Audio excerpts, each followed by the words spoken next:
Assalamualaikum warahmatullahi wabarakatuh. Waalaikumsalam warahmatullahi wabarakatuh. Alhamdulillahi rabbil alamin. Hadana lihada wa ma kunna linahtadiya laula an hadana Allah. Ashhadu an la ilaha illallah wahdahu la syarikalah wa ashhadu anna Muhammadan abduhu wa rasuluh sallallahu alaihi wasallam la nabiyya ba'da amma ba'du. Allahumma salli wa sallim ala sayyidina Muhammadin wa ala alihi wa ashabihi ajma'in. Qala Allah ta'ala fi kitabihil karim, a'udzu billahi minasy syaithanir rajim. Bismillahirrahmanirrahim. Iqra' bismi rabbikal ladzi khalaq. Khalaqal insana min 'alaq. Iqra' wa rabbukal akram. Alladzi 'allama bil qalam. 'Allamal insana ma lam ya'lam. Shadaqallahul azim. Yang sama-sama kita hormati Bapak Ibu pengurus Masjid Nurul Ihsan dengan seluruh jajarannya. Yang kami hormati Bapak Ibu, saudara-saudari peserta Qiyamul Lail Ramadan pada malam yang ke-19. Iya Bapak-bapak, Ibu-ibu.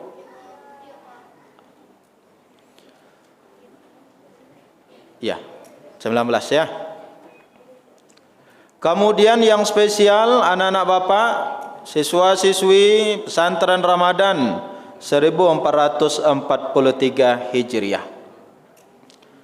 Bapak Ibu, marilah bersama satu kata kita berucap alhamdulillahi rabbil alamin. Nabiullah Daud dan anaknya yang bernama Sulaiman, raja, nabi, utusan Allah, diberi karunia ilmu pengetahuan, mampu menterjemahkan bahasa binatang, mampu menaklukkan makhluk-makhluk seperti jin. Kemudian awan menjadi kendaraannya. Apa katanya? Apa yang terucap dari mulutnya? A'udzu billahi minasyaitonir rajim. Walaqad ataina Dauda wa Sulaimana ilma. Dan sungguh kami telah memberikan kepada Daud dan Sulaiman akan ilmu pengetahuan. Wa qala, dan keduanya berucap alhamdulillah. Kedua nabi tersebut lantas berucap dengan karunia yang diberikan oleh Allah, alhamdulillah. Segala puji bagi Allah. Tentu kalau Nabiullah begitu, nabi iya, rasul iya, raja iya, diberi ilmu pengetahuan yang sangat tinggi iya, berucap alhamdulillah. Tentu kita pada malam hari ini tentu harus lebih sering-sering mengucapkan alhamdulillah. Salawat dan salam setelah itu tak lupa kita hadiahkan untuk ruh Nabi kita, baginda Rasul Muhammad sallallahu alaihi wasallam.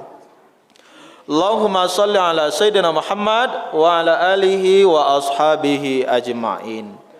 Bapak Ibu rahimakumullah, izinkan kami pada malam hari ini tampil di depan Bapak Ibu dalam rangka bersama kita wa tawasaw bil haqq wa tawasaw bis sabr. Maaf, beribu maaf bila nanti dalam penyampaian ada salah dan khilaf.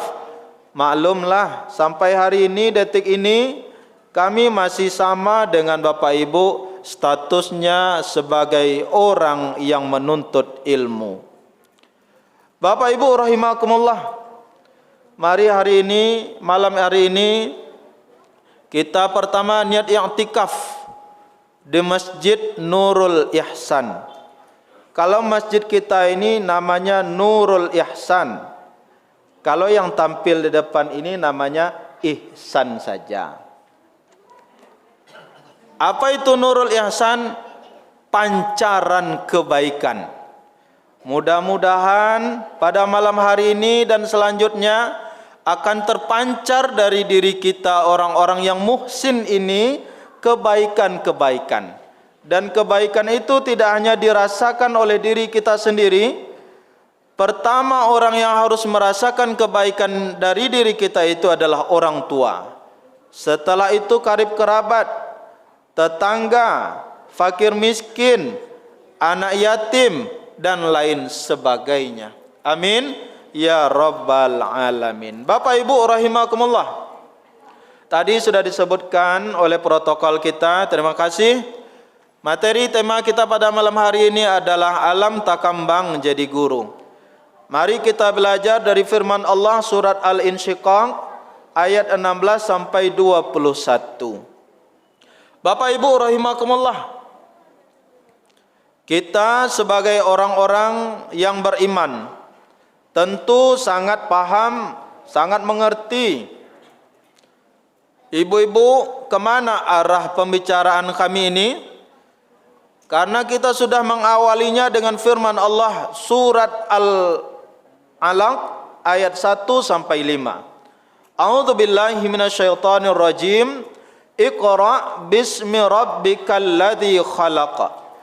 Bacalah dengan menyebut nama Tuhanmu yang telah menciptakan. Khalaqal insana min 'alaq. Dia yang telah menciptakan manusia dari segumpal darah. Iqra wa rabbukal akram. Baca dan Tuhanmu yang maha mulia. Alladzi 'allama bil qalam, yang mengajar manusia dengan perantaraan pena. 'Allamal insana ma lam ya'lam, yang mengajarkan manusia apa yang tidak diketahuinya. Bapak Ibu rahimakumullah, ayat ini turun pertama kali. Kita semua tahu itu. Ayat ini turun di Gua Hira. Kita juga faham itu. Bapak Ibu rahimakumullah, akan tetapi apa yang diperintahkan oleh malaikat Jibril kepada baginda Nabi, Iqra ya Muhammad, baca wahai Muhammad. Apa jawaban Nabi kita? Ma ana biqari, saya tidak pandai membaca. Iqra ya Muhammad, ma ana biqari, saya tidak pandai membaca. Bapak Ibu rahimakumullah, pertama dari situ karena kondisinya sangat gelap, tentu Rasul yang sudah beberapa hari, beberapa malam bertahanus di Gua Hira, kebingungan kenapa malam-malam ini, pada malam ini turun ada orang yang memerintahkan Iqra, Iqra. Selama beberapa malam ini satu pun tidak ada orang yang muncul di gua tersebut. Tentu ada ketakutan. Tapi setelah beberapa kali disuruh, maka kemudian Nabi baru berucap Iqra bismi rabbikal ladzi khalaq. Bapak Ibu rahimakumullah, begini. Kalau kita sudah sepakat, para alim ulama kita sepakat kalau Nabi kita itu tidak pandai tulis baca, tidak pandai menulis, tidak pandai membaca.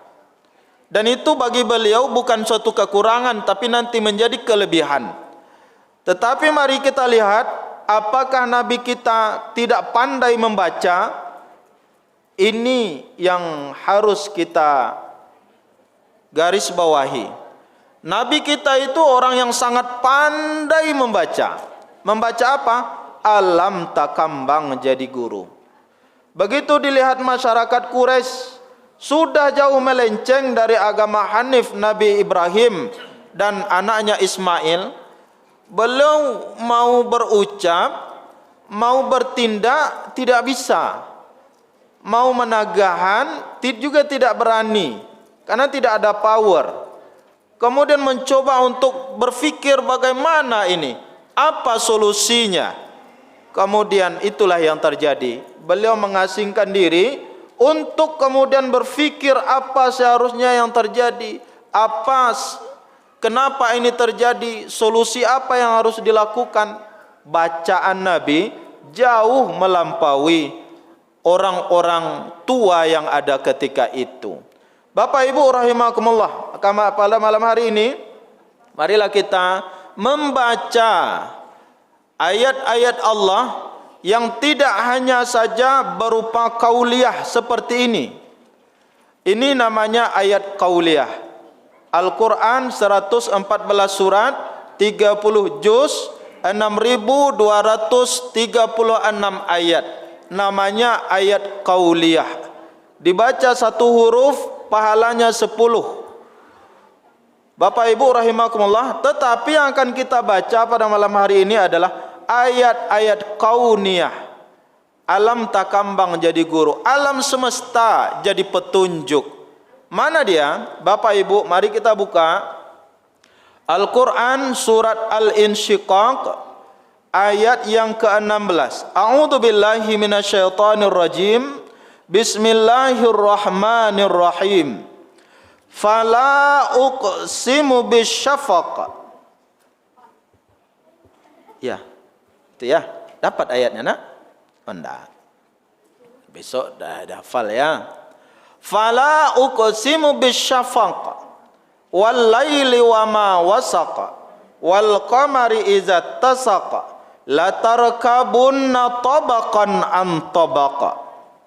Itu saja. Ilah sampai akhirnya.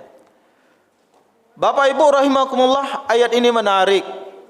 Penting untuk kita kaji. Al-Quran kalau sudah berbicara dengan bahasa yang sangat tegas, itu banyak modelnya. Ada kalanya menggunakan nun taukid, ada penguatan. Ada kalanya Al-Quran itu berbicara kepada anak-anak, lembut.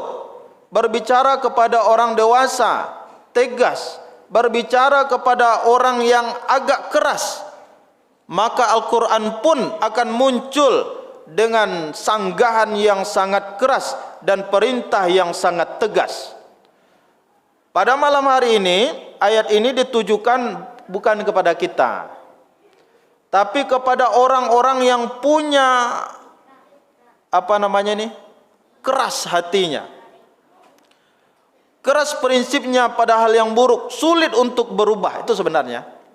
Mudah-mudahan kita belajar hari ini, kemudian kita bisa mengambil i'tibar dan kita bisa bersikap nanti kepada sanak saudara, teman-teman, tetangga kita yang belum juga mau ikut dengan petunjuk ayat ini.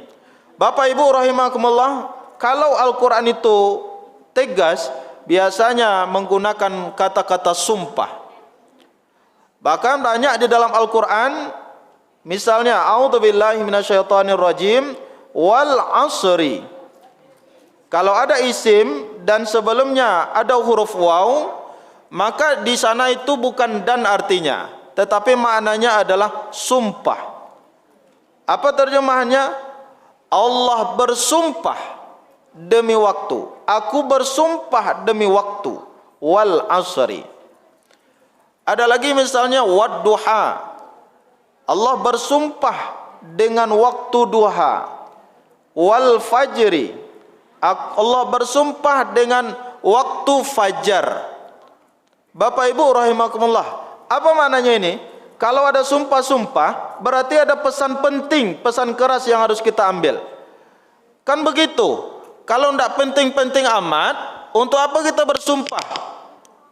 Bahkan itu pekerjaan yang cenderung tidak mulia. Maksudnya, kalau tidak tasasak, maka kita tidak diperintahkan untuk bersumpah. Apalagi kalau bersumpah dengan tidak menyebut nama Allah, maka bisa jatuh kepada dua, kalau tidak musyrik, kalau tidak kafir. Apa kata Nabi? Man halafa bi ghairillah, siapa yang bersumpah tidak menyebut nama Allah, faqad kafara au asyraka. Mungkin dia telah kafir, atau mungkin dia telah jatuh ke perbuatan syirik. Makanya Bapak Ibu rahimakumullah, sumpah dalam kehidupan kita haruslah untuk yang serius. Berarti Al-Quran kalau sudah bersumpah, berarti ini ada perintah yang sangat serius yang perlu kita ambil pelajarannya. Pertama, a'udzubillahi minasyaitonir rajim. Fala uqsimu bisyafaq. Di sini tidak ada waw, tidak ada ba, tidak ada ta sebagai huruf sumpah, tetapi langsung uqsimu artinya sumpah. Maka aku bersumpah, kata Allah, bisyafaq, dengan syafaq. Apa itu syafaq? Kata para ulama dalam kitab tafsir Ibnu Katsir, syafaq itu adalah rona merah di waktu senja, sebagai penanda masuknya waktu maghrib. Ada dia waktu maghrib masuk, hilang dia waktu isya masuk. Itulah dia rona merah yang ada di sebelah barat, ufuk barat. Terjadi ketika matahari terbenam. Apa kata Nabi? Waktul maghrib malam yaghibis syafaq.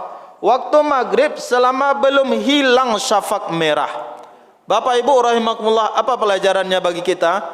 Bagi kita manusia, pertama pelajarannya kita ambil dari ayat ini, begitu pendeknya umur kita. Maka selamat bagi Bapak Ibu saudara, misalnya kelahiran 80 seperti saya, berarti kurang lebih umurnya sekarang sudah dalam 42.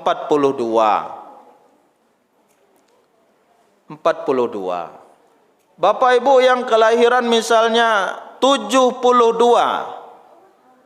ya berarti sekitar 50. Bapak Ibu rahimakumullah, begitu cepat waktu berlalu rasanya.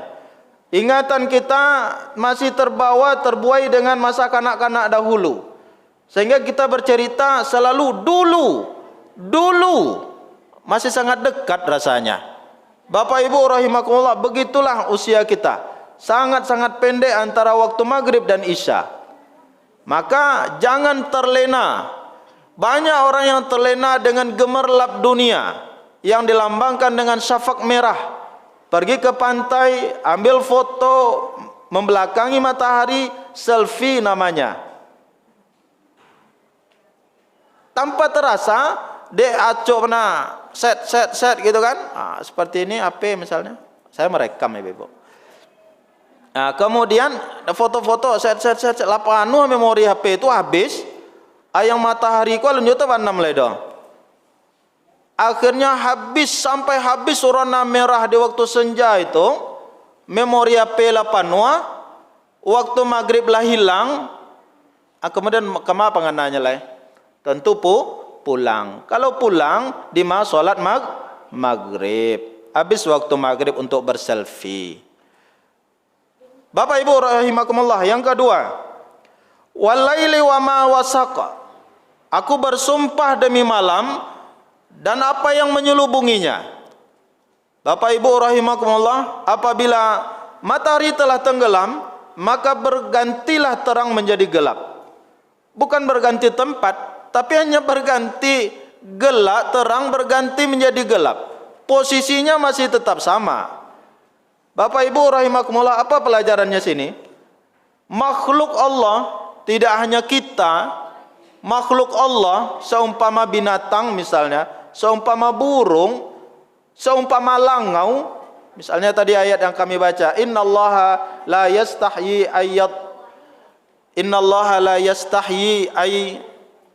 apa tadi ya? Astagfirullah. Sesungguhnya Allah tidak malu membuat seumpama perumpamaan benda yang kecil. Langau misalnya.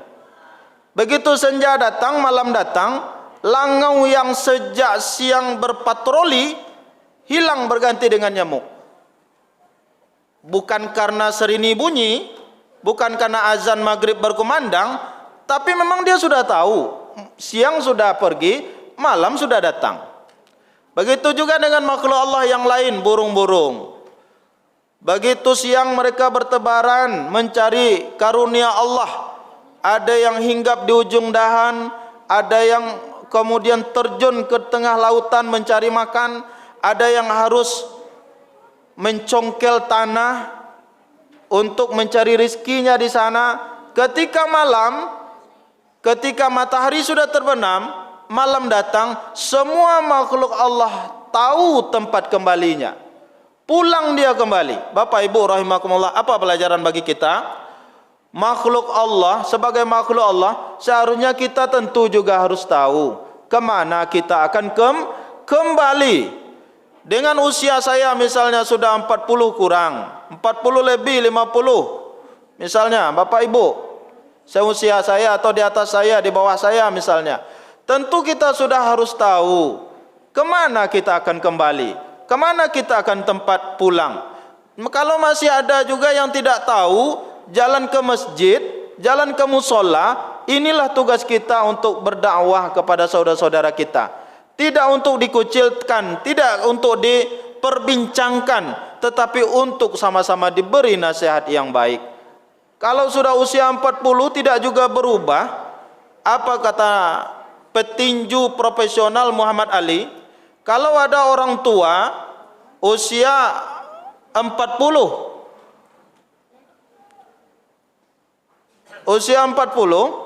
tapi dia masih seperti anak remaja usia 20 tahun, maka dia telah menyia-nyiakan 20 tahun umurnya. Bapak Ibu rahimakumullah, takut panjang sekali. Yang ketiga, sumpah Allah, wal qamari izat tasak. Aku bersumpah demi bulan apabila ia telah purnama. Bapak Ibu rahimakumullah, sekarang kita sudah akan masuk ke 10 yang terakhir. Artinya bulan purnama 13, 14, 15 itu sudah kita lewati. Dan kalau dia sudah purnama, maka perjalanan berikutnya adalah menuju bulan sabit. Bapak Ibu rahimakumullah, apa kata orang Arab? Idza asyaddul laila faqad nahara. Kalau malam itu sudah bersangatan malam, maka pagi akan terbit. Setelah pendakian pasti akan ada penurunan. Itulah kita. Apa maksudnya Bapak Ibu? Setelah kita dari kecil, remaja, dewasa, kemudian kuat, sehat, tegap, kokoh, maka yang selanjutnya adalah kita akan kembali menjadi lemah. Allahul ladzi khalaqakum min dha'fin, summa ja'ala min ba'di dha'fin quwwah, summa ja'ala min ba'di quwwatan dha'fan wa syaibatan. Allah yang menciptakan kita dalam kondisi lemah. Kemudian dari lemah itu dijadikan kuat. Setelah kuat itu dijadikan lemah lagi. Bapak Ibu rahimakumullah, ini pelajarannya.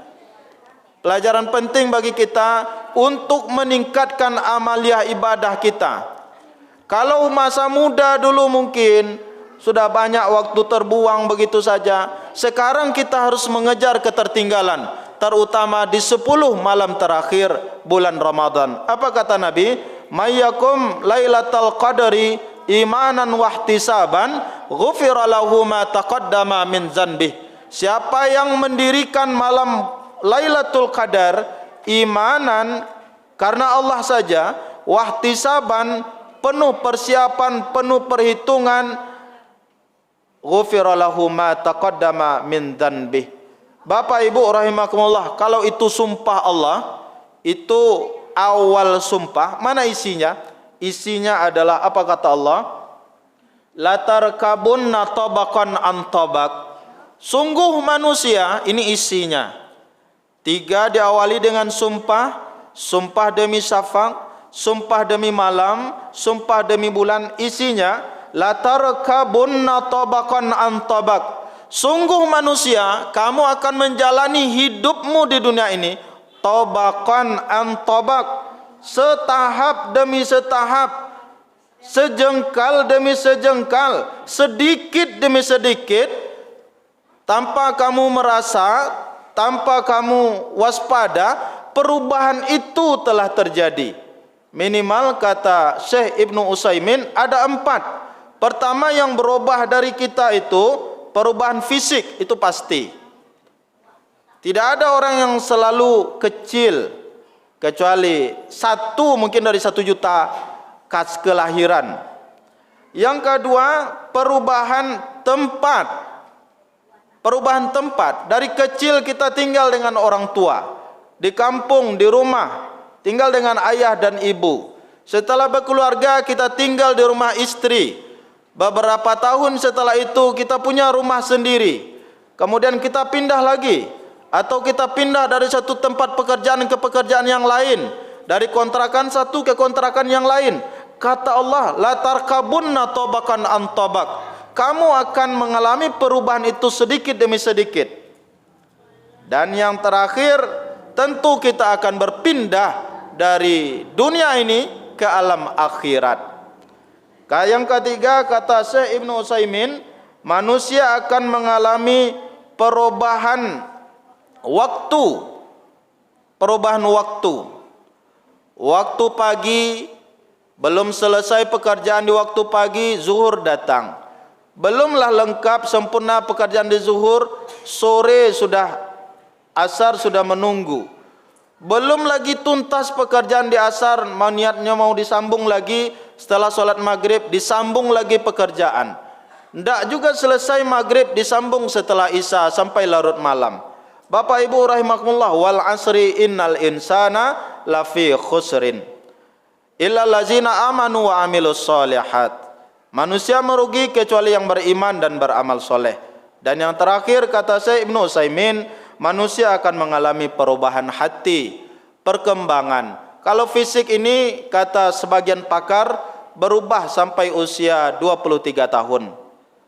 Setelah itu akan berhenti, tetapi perkembangan kejiwaan, hati, fikiran akan terus berkembang sampai usia 40, menanjak matangnya. Bapak-bapak, ibu-ibu rahimakumullah, maka kita tidak bisa mematok. Dulu waktu muda dia sangat nakal, waktu remaja dia sangat-sangat nakal, itu misalnya. Allah tetapkan baginya kebaikan, dia pindah dari keburukan menjadi anak yang baik. Atau sebaliknya, jangan cepat berbangga. Kita yang hari ini rasanya tidak terlibat dalam kriminal, perbuatan dosa, kemudian sedikit saja berbuat sombong, Allah takdirkan kita menjadi orang yang buruk, su'ul khatimah. Tentu ini tidak kita inginkan. Maka kata Nabi mengajarkan kita doa, Allahumma ya muqallibal qulub, ya Allah, ya Tuhan yang maha membolak-balikkan hati, sabbit qalbi ala dinik, tetapkanlah hati kami dalam agamamu yang lurus. Rabbana la tuzigh qulubana ba'da idh hadaitana wa hab lana min ladunka rahmah innaka antal wahhab. Ya Allah, jangan engkau palingkan hati kami ba'da idh hadaitana, setelah engkau beri kami petunjuk. Bapak-bapak, ibu-ibu rahimakumullah, semoga ini bisa menjadi sedikit pelajaran bagi kita dan kita bisa mengamalkannya, bahwa kita memang harus selalu siap. Hari esok itu pasti akan datang, dan esok bagi kita bukan hanya lusa, bukan hanya besoknya satu lagi, tapi esok yang paling jauh bagi kita adalah ketika kita meninggalkan alam dunia ini, berpindah ke alam kubur, kemudian melanjutkan perjalanan kita di yaumil masyar dan akhirat nanti. Banyak maaf, billahi taufik wal hidayah. Assalamualaikum warahmatullahi wabarakatuh.